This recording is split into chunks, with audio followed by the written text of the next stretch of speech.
الفاتحة أن الله الكريم يفتح علينا فتوح العارفين ويفقهنا في الدين ويرزقنا كمال الإخلاص واليقين على هذه النية ولكل نية صالحة إلى حضرة النبي الفاتحة. أعوذ بالله من الشيطان الرجيم. بسم الله الرحمن الرحيم. الحمد لله رب العالمين الرحمن الرحيم مالك يوم الدين إياك نعبد وإياك نستعين اهدنا الصراط المستقيم صراط الذين أنعمت عليهم غير المغضوب عليهم ولا الضالين آمين. بسم الله الرحمن الرحيم. الحمد لله رب العالمين والصلاة والسلام على أشرف الأنبياء والمرسلين سيدنا محمد وعلى آله وصحبه أجمعين. أما بعد قال المصنف رحمه الله تعالى وأدام النفع به وبعلومه وبكم في الدارين آمين. اشرح لي صدري ويسر لي أمري واحلل عقدة من لساني يفقه قولي وسدد لساني واهد قلبي بحق سيدنا محمد صلى الله عليه وسلم. Bismillahirrahmanirrahim. Bermula perkara yang ketiga, bahwa masyghul engkau dengan suatu yang menyampaikan dengan dia akan berbuat kebajikan kepada muslimin ila akhirih. Para hadirin, para jamaah dan para pengurus yang saya hormati, alhamdulillah, syukur kita panjatkan kehadirat Allah Subhanahu wa taala. Malam ini kembali kita hadir di majelis ilmu. Belum selesai tentang 4 hal yang harus kita kerjakan dari mulai waktu duha sampai nanti masuk waktu zuhur. Kemarin yang pertama, kalau kita memiliki waktu yang luang, isi dari waktu duha itu untuk menuntut ilmu yang memberi manfaat buat agama kita. Bahasa kitanya ngaji ilmu tasawuf. Ngaji ilmu tasawuf sudah, dia masih ada waktu disuruh ngaji yang namanya ilmu fiqih. Tasawuf dan fiqih, fikih dan tasawuf. Kemudian yang kedua, kalau dia tidak bisa hadir di majelis ilmu, tidak bisa ngaji fiqih, ngaji tasawuf, maka perkara yang kedua, dia harus sibukkan diri dia untuk ibadah yang sunnah. Seperti zikir, baca Quran, baca tasbih, baca sholawat, dan lain sebagainya. Itu perkara yang kedua. Kita lanjutkan perkara yang ketiga.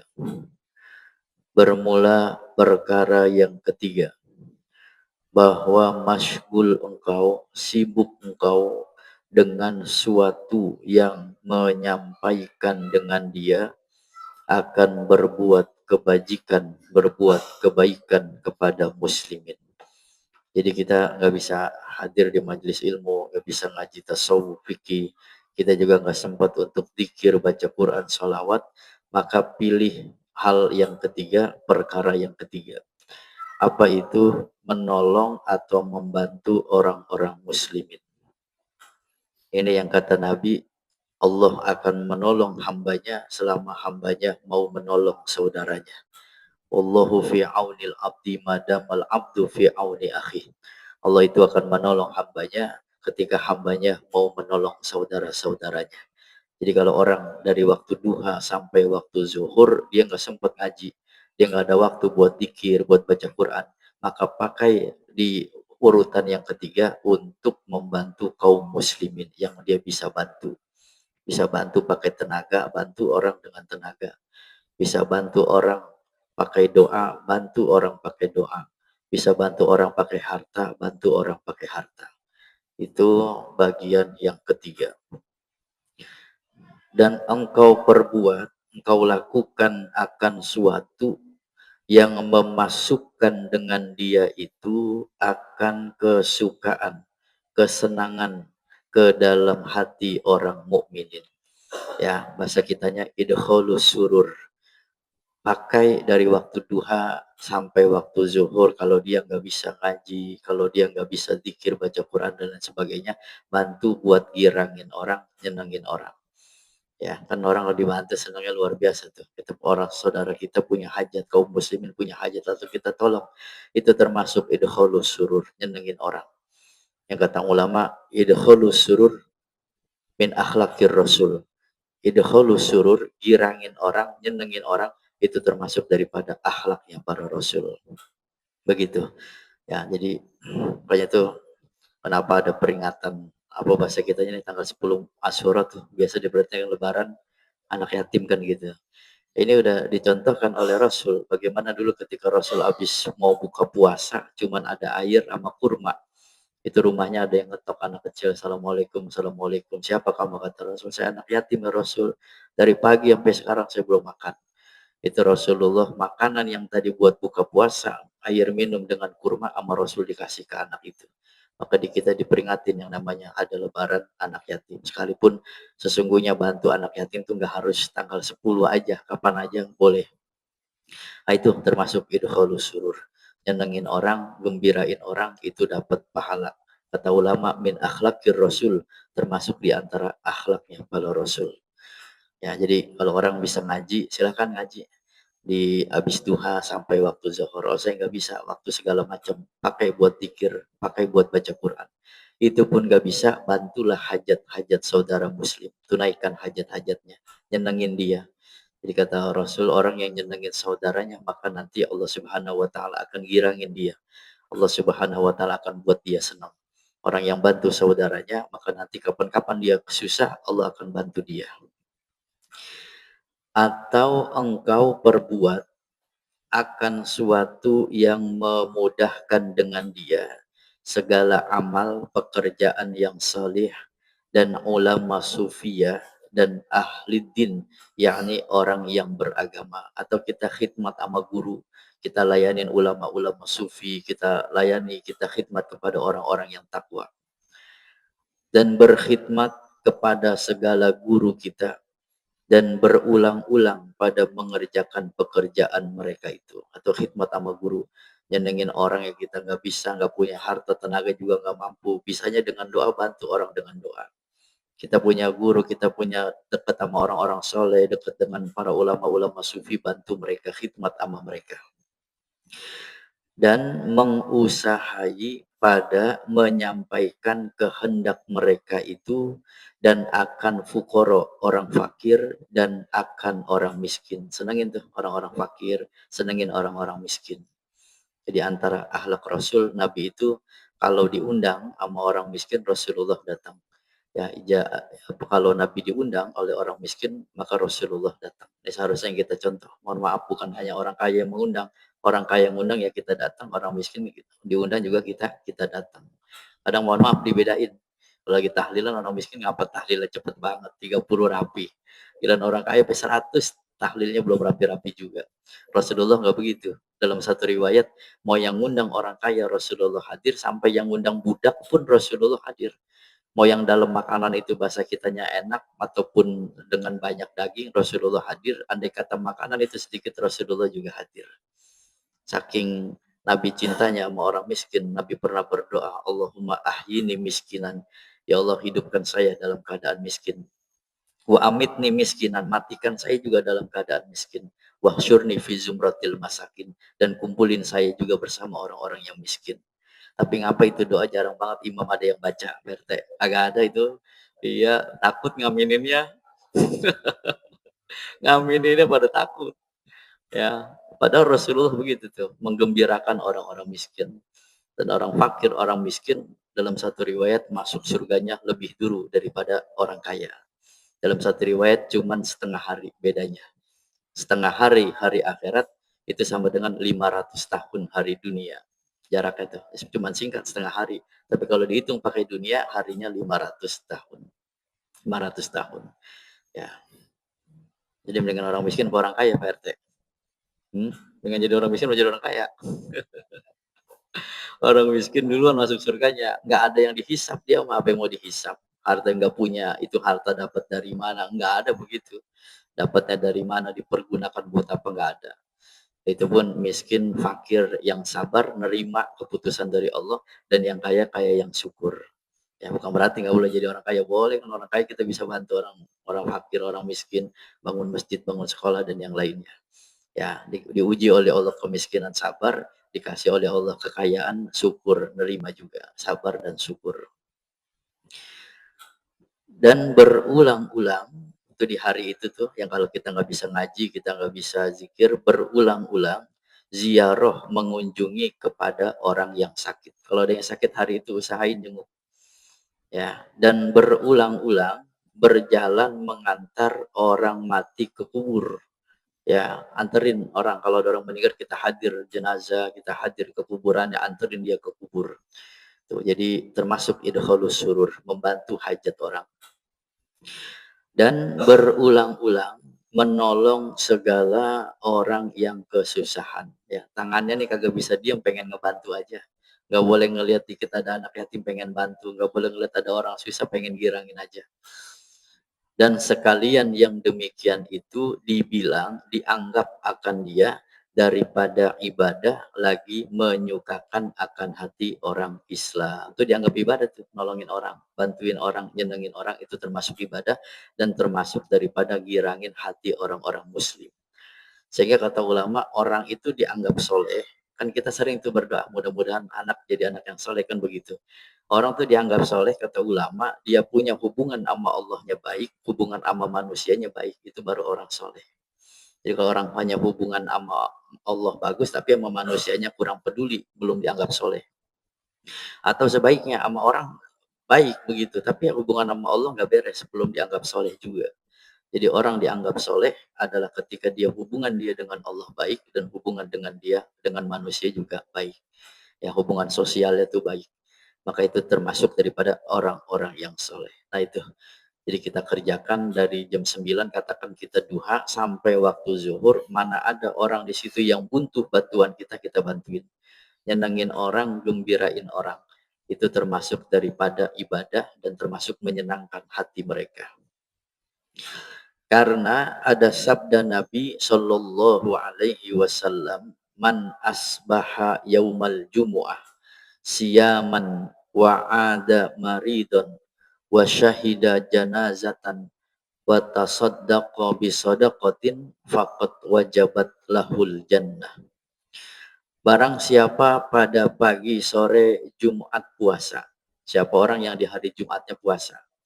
Nah ini dalam fikih, kalau orang puasa di hari Jumat hanya mengkhususkan Jumat, hukumnya makruh. Maka supaya hilang makruhnya, dia puasa sebelum Jumat dan setelah Jumatnya. Pilih dua tuh. Dia umpama mau puasa nih di hari Jumat, silakan dia pilih Kemisnya atau Kemis Jumat atau Jumat Sabtu. Jadi pilih sebelumnya atau setelahnya. Mengkhususkan Jumat hukumnya adalah makruh. Ya, biasanya nih orang puasa Senin, kan puasanya Kemis tuh. Tanggung udah terusin Jumatnya ya, Senin, Kemis, Jumat, Senin, Kemis, Jumat.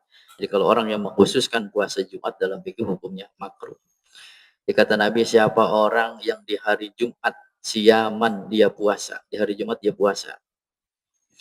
Dan ziarah ia akan dia orang yang sakit. Di hari Jumat kalau ada yang sakit sama dia dijenguk. Ya, mengambil fadilah di hari Jumat. Di hari Jumat dia puasa, di hari Jumat kalau ada yang sakit sama dia, dia ziarah, dia jenguk. Dan hadir ia akan jenazah. Kebetulan di hari itu ada juga yang meninggal, dia hadir di situ. Dan memberi ia sodakoh dengan satu sodakoh. Di hari Jumat dia sedekah. Di hari Jumat amalannya puasa, kalau ada orang sakit jengukin, kalau ada orang meninggal hadir. Kemudian dia bersedekah di hari Jumat. Apa jaminannya? Kata Rasul, maka sesungguhnya wajib baginya surga. Wajib tuh bagi orang tersebut mendapatkan surga. Dijamin oleh Rasul. Pagi di hari Jumat, Jumatnya puasa, kalau ada orang sakit jengukin, ada orang meninggal hadir di situ. Sembayangin antar ke kubur. Kalau dan dia punya harta lebih, dia sedekah. Kata Nabi, wajabat lahul jannah, orang tersebut wajib masuk ke dalam surga. Ya, kira-kira berat gak nih kalau kita Jumat puasa, berat gak? Ya, kan ada orang-orang tertentu tuh yang puasanya wisol, nyambung terus setiap hari puasa. kecuali 5 hari yang diharamkan. Hari 1 Syawal, kemudian Zulhijjah, 10 Zulhijjah, dan hari Tasyrik 3, 4, 13, 14, dan 15. Selain daripada itu, 5 hari di hari yang diharamkan, ada orang-orang tertentu yang mereka itu senantiasa puasa, namanya puasa wisol. Ya, jadi selain yang daripada diharamkan itu mereka berpuasa. Kan ada puasa Nabi Daud ya, yang apa, selang-seling. Sekarang puasa besok kagak, besok lagi puasa besok enggak, Nabi Daud. Tapi ada yang tingkatannya tinggi, selain 5 hari itu mereka puasa. Ya, jadi 1 Syawal haram puasa, 10 Zulhijjah haram puasa, 13, 14, 15 Zulhijjah yang disebut dengan hari tasyrik itu juga haram puasa. Di luar itu ulama-ulama besar puasa, senantiasa puasa. Ya, apalagi di hari Jumat mereka juga berpuasa.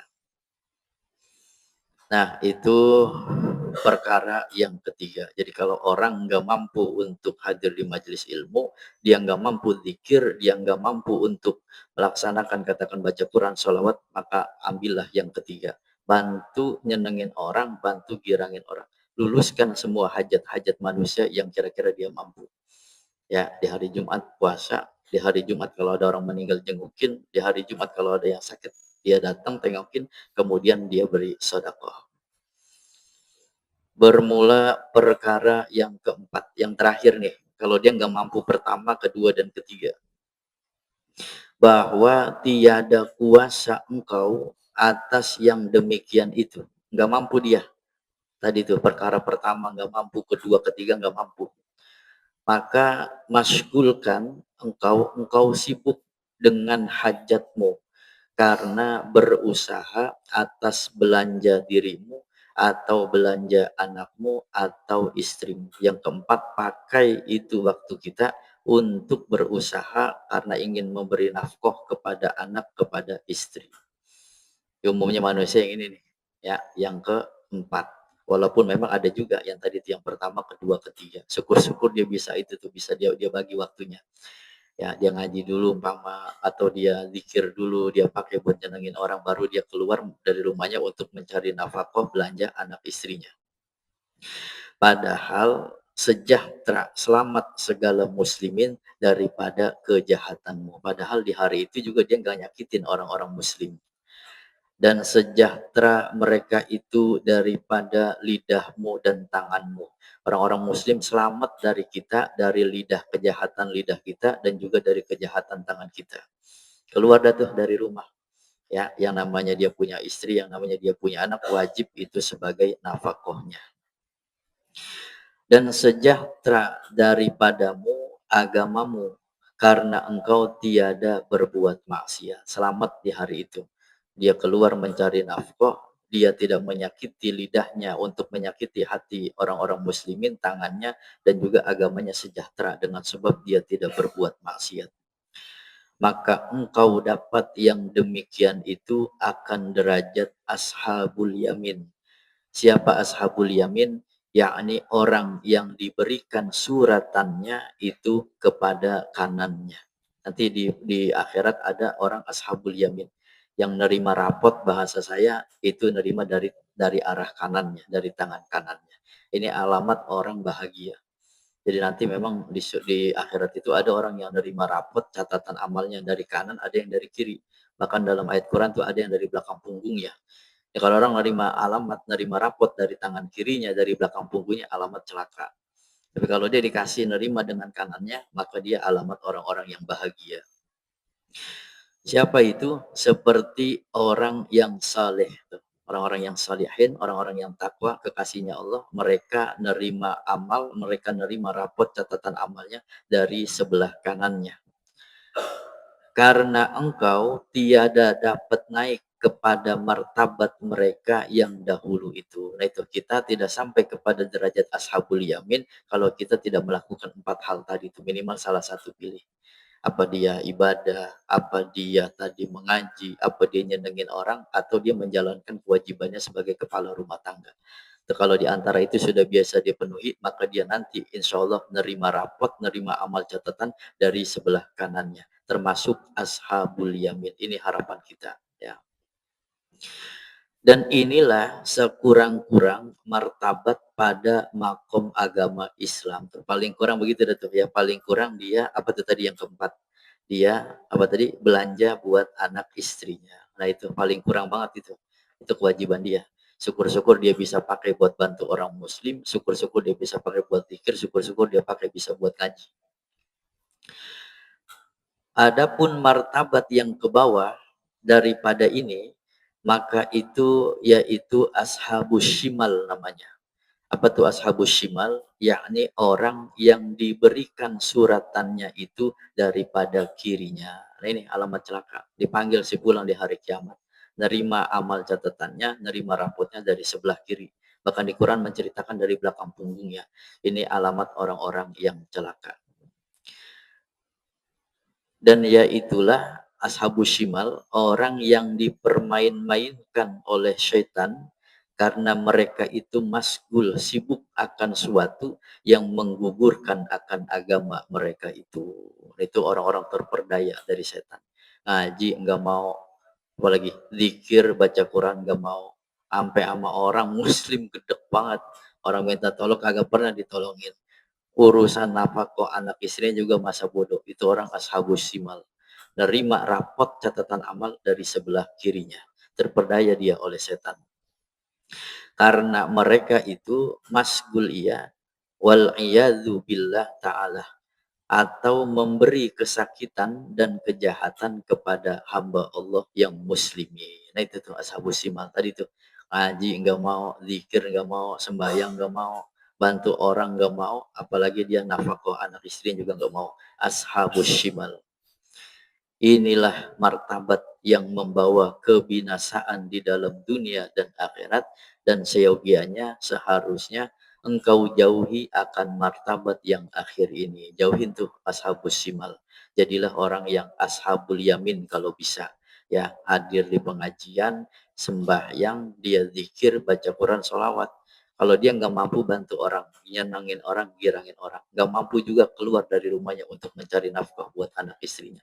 Jangan jadi orang yang ashabus simal, yang nanti di hari kiamat dia menerima rapotnya dari sebelah kirinya. Alamat celaka. Ngaji kagak, sembahyang kagak, zikir sama baca Quran udah ogah aja. Sama orang dia udah gedek aja kagak mau bantu sekali.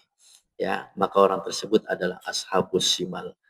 Nanti nerima rapotnya dari sebelah kirinya. Ketahui olehmu bahwa hamba Allah itu pada hak agamanya ada 3 perkara. Dan nanti kita berurusan dengan agama kita nanti ada 3 tuh. Nanti ada orang yang untung, ada orang yang dia sejahtera, selamat, ada orang yang rugi. Nanti kita di posisi yang mana?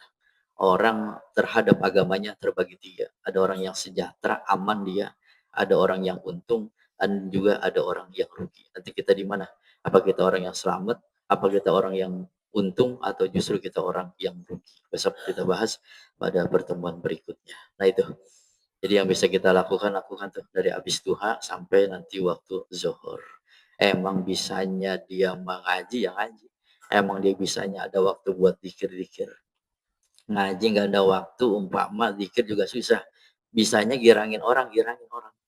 Ya itu nggak bisa, emang dia bisa nyebut kerja segala macam, ya itu tanggung jawab dia. Ya, yang penting jangan sampai jadi orang yang ashabus shimal. Orang yang nerima rapot, nerima catatan, suratan dari sebelah kirinya. Alamat orang-orang yang celaka. Na'udzubillah min dzalik.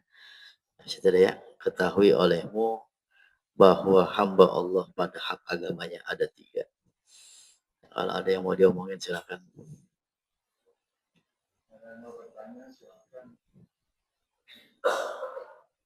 Di hari itu sisa tuh di Jumat ada orang yang sakit, ada orang yang meninggal. Nabi menyebutnya tuh sekaligus. Ya, kalau andai kata ada tuh ya dia lakukan ya.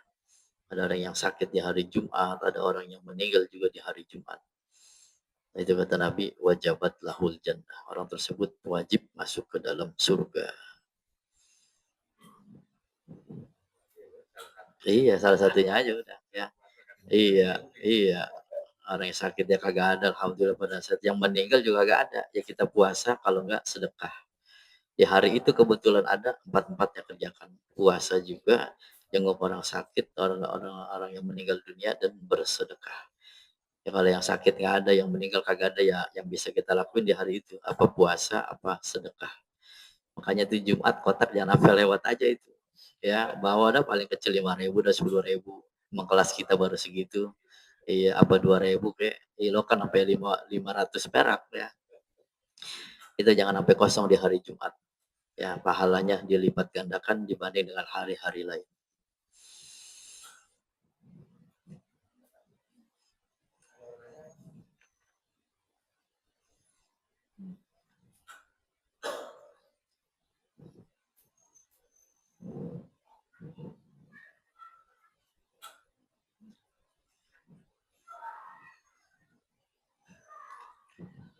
Nggak ada. Nah, kita tutup ya. Wallahu a'lamu bissawab. Al-Fatihah. Wabillahi minasyaitonir rajim. Bismillahirrahmanirrahim. Alhamdulillahi rabbil alamin arrahmanir rahim maliki yaumiddin iyyaka na'budu wa iyyaka nasta'in ihdinas siratal mustaqim siratal ladzina an'amta 'alaihim ghairil maghdubi 'alaihim waladdallin